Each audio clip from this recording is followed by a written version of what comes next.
Hello everyone, कैसे हैं आप सब। तो आज हम पढ़ने वाले हैं नॉन मेटल्स की फिजिकल प्रॉपर्टीज के बारे में। इसके बारे में पढ़ने वाले हैं नॉन मेटल्स की फिजिकल प्रॉपर्टीज। ठीक है, इसके पहले वाले लेक्चर में अपन ने जो मेटल्स है नॉन मेटल्स है उसके बारे में पढ़ा था, और जो मेटल्स है उसकी फिजिकल प्रॉपर्टीज के बारे में पढ़ा था। और अब अपन पढ़ने वाले हैं नॉन मेटल की फिजिकल प्रॉपर्टीज। अब नॉन मेटल की फिजिकल प्रॉपर्टीज अब अगर आपको नहीं पता है या फिर पता है तो फिर फिजिकल प्रॉपर्टीज क्या होती है, इसका आंसर आप कमेंट बॉक्स में जरूर देंगे। ठीक है, वैसे मैंने बताया था कि जो फिजिकल प्रॉपर्टीज होती है वो क्या होती है, देखने के लिए पहले वाले लेक्चर में जाओ। ठीक है, तो पढ़ते हैं अपन नॉन मेटल की फिजिकल प्रॉपर्टीज। जो नॉन मेटल है उसकी फिजिकल प्रॉपर्टीज क्या है बेटा। जो नॉन मेटल्स है वो क्या होती है, सॉलिड और कौन से फॉर्म में प्रेजेंट होती है बेटा, गैसियस फॉर्म में प्रेजेंट होती है। किस फॉर्म में, सॉलिड और गैसियस फॉर्म में प्रेजेंट होती है। नॉन मेटल्स हमेशा प्रेजेंट रहेंगी कौन से फॉर्म में, गैस फॉर्म में या फिर सॉलिड फॉर्म में। वो कभी भी लिक्विड फॉर्म में प्रेजेंट नहीं रहती है। लेकिन एक जो है नॉन मेटल वो क्या है, ब्रोमीन। क्या है, ब्रोमीन। ये हमेशा कौन से स्टेट में प्रेजेंट रहती है बेटा, लिक्विड स्टेट में प्रेजेंट रहती है। कौन से स्टेट में, लिक्विड स्टेट में। ठीक है, अब देखो जो जनरली जो नॉन मेटल्स होती है वो बेड कंडक्टर होती है।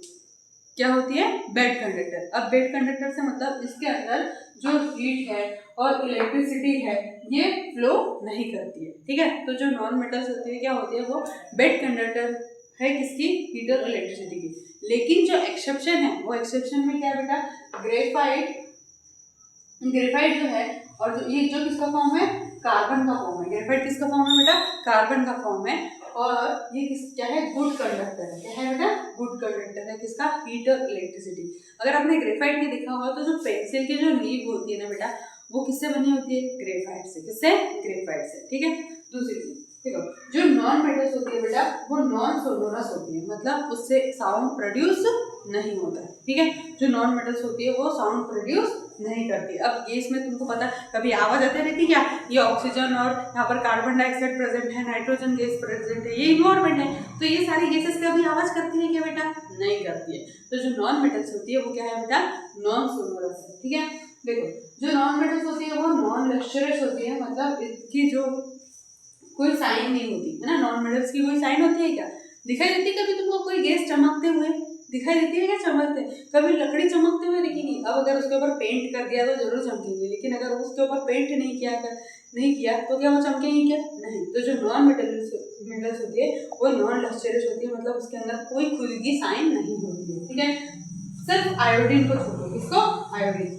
आयोडीन एक ऐसी मेटल्स है जो कैसी होती है, लस्टरस होती है, मतलब उसकी खुद की चमक होती है। जैसे तुमने नमक देखा है, नमक चमकता है ना बेटा। ठीक ठीक, अब देखो जो नॉन मेटल्स होती है, non metals from basic oxide like magnesium oxidant.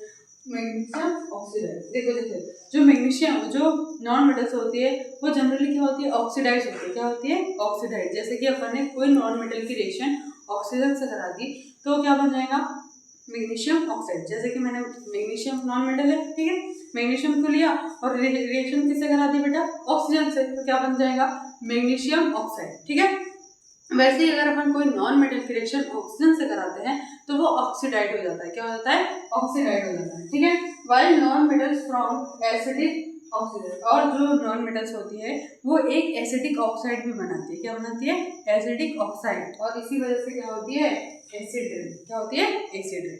ठीक है, आया समझ में।